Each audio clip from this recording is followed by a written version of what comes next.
आता बातमी इंधन दरवाढीच्या भडक्या संदर्भातल्या पेट्रोल आणि डिझेलच्या किमतीमध्ये 3 रुपयांनी वाढ करण्यात आली. दरम्यान यानंतर विरोधकांनी सरकारवर टीकास्त्र डागले तर मुख्यमंत्र्यांकडूनही दरवाढीवर स्पष्टीकरण देण्यात आले. बघूयात कोणत्या शहरामध्ये इंधनाचे दर सध्या वाढीनंतर किती आहेत.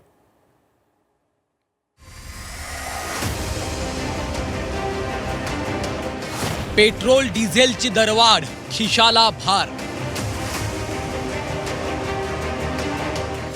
पेट्रोल डिझेल 3 रुपयांनी महागलं. देशात पेट्रोल डिझेलच्या दराचा भडका.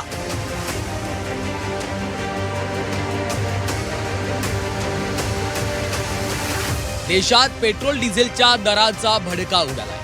पेट्रोल आणि डिझेलच्या किमतीत 3 रुपयांनी वाढ करण्यात आली. पेट्रोल डिझेलचे वाढलेले दर आजपासूनच लागू करण्यात आले. त्यामुळे या दरवाढीचा सर्वसामान्यांना मोठा फटका बसणार आहे. काही दिवसांपूर्वी नरेंद्र मोदींनी इंधन जपून वापरण्याचं आवाहन केलं होतं, कारण इराण आणि इस्रायल युद्धाचा भारतावर मोठा परिणाम झाला. युद्ध काळात इंधनाचा तुटवडा देखील जाणवला होता. दरम्यान याचाच फटका भारताला बसला असून आता पेट्रोल डिझेलचे दर देखील वाढले. मुंबईमध्ये आधी पेट्रोल 103.68 रुपये प्रति लिटर होतं, आता ते 106.68 रुपयांवर गेलं. दिल्लीमध्ये आधी 94.77 रुपये, आता 97.77 रुपये. कोलकात्यात आधीचे दर 105.74 रुपये, नवे दर 108.74 रुपये आणि चेन्नईमध्ये 100.67 रुपये प्रति लिटर होतं, आता 103.67 रुपये प्रति लिटर झालं.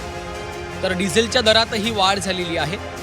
मुंबईमध्ये डिझेलचे जुने दर 90.3 रुपये, आता नवे दर 93.14 रुपये.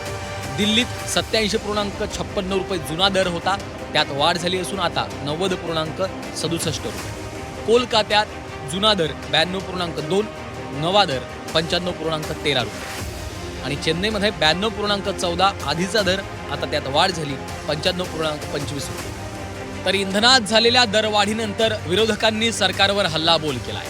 महागाई मॅन मोदींचा पुन्हा जनतेवर हंटर असं म्हणत काँग्रेसनं टीका केली.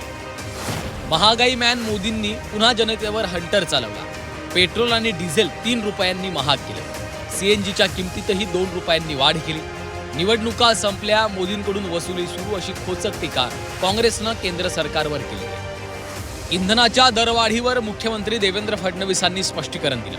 इतर देशात इंधनाच्या दरात मोठी वाढ झाली आहे, मात्र नरेंद्र मोदींनी केवळ 3.5% वाढ केल्याचं फडणवीसांनी म्हटलं. देश संकटात असताना मोदींनी काही अपेक्षा केल्या, त्या पूर्ण करण्याचं काम आपलं आहे अशी ही भावना यावेळी मुख्यमंत्र्यांनी व्यक्त केली. मोदीजींनी मात्र 3.5% वाढ या ठिकाणी केलेली आहे आणि ती देखील आता इतके दिवस तर ती वाढ त्यांनी होऊ दिली नाही. बंधू भगिनींनो, ज्यावेळी देश संकटामध्ये असतो, ज्यावेळी जगावर संकट असतं, अशा काळामध्ये माननीय प्रधानमंत्री महोदयांनी जर काही अपेक्षा व्यक्त केल्या, आपापल्या परीने आपण त्या अपेक्षेकृत काम करणं ही आपली जबाबदारी आहे.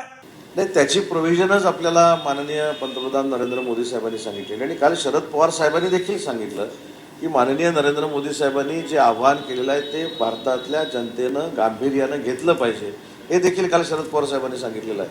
आणि मला असं वाटतं की शरद पवार साहेबांनी सांगितलेली स्टेटमेंट ही या सगळ्याचं उत्तर आहे. पेट्रोल डिझेलच्या दरवाढीनंतर सर्वसामान्यांनी संताप व्यक्त केला.